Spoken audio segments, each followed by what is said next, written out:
Vivre et travailler en Europe, c'est aussi profiter d'un marché de l'emploi à grande échelle.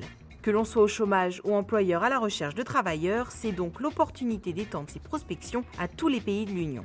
C'est ainsi que la Fédération française du bâtiment du Puy-de-Dôme a lancé récemment une campagne de recrutement au Portugal. L'objectif, répondre rapidement à la pénurie de maçons qui touche le secteur. Alors nous avions donné la priorité à la formation de nos jeunes, à l'insertion de notre public en difficulté sur place, parce que malheureusement, il y a aussi un certain nombre de demandeurs d'emploi qui peuvent être intéressés par les métiers du bâtiment.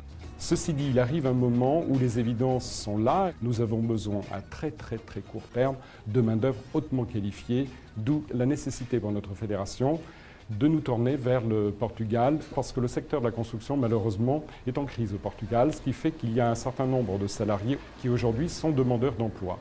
Il s'agit d'une main-d'œuvre déjà hautement qualifiée. Elle arrive à la limite le samedi, le lundi, elle est opérationnelle sur les chantiers. José, qui après avoir baroudé aux États-Unis et un peu partout en Europe, a décidé de poser ses valises à Clermont-Ferrand. J'aime beaucoup de connaître plusieurs cultures. J'ai jamais travaillé en France et je voudrais bien connaître le système en France comme je connais des autres pays.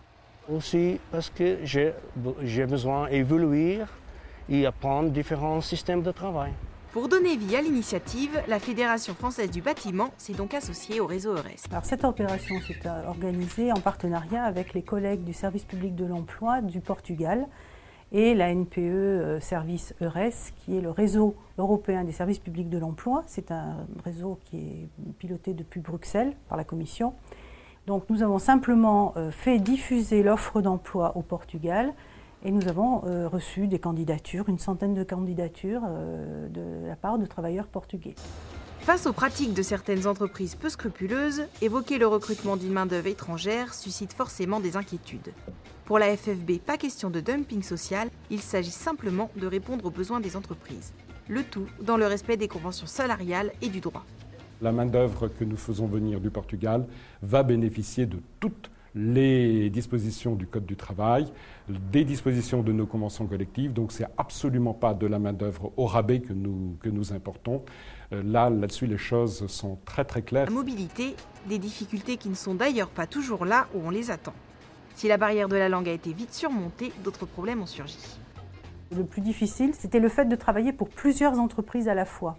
Pour répondre à des candidats portugais qui me disaient quelles vont être les conditions d'accueil, des difficultés matérielles qui effectivement se sont posées, que les entreprises ont essayé de résoudre, mais ce n'est pas toujours très facile. José a donc bénéficié du remboursement de ses frais de déplacement et de ses premiers mois d'hébergement.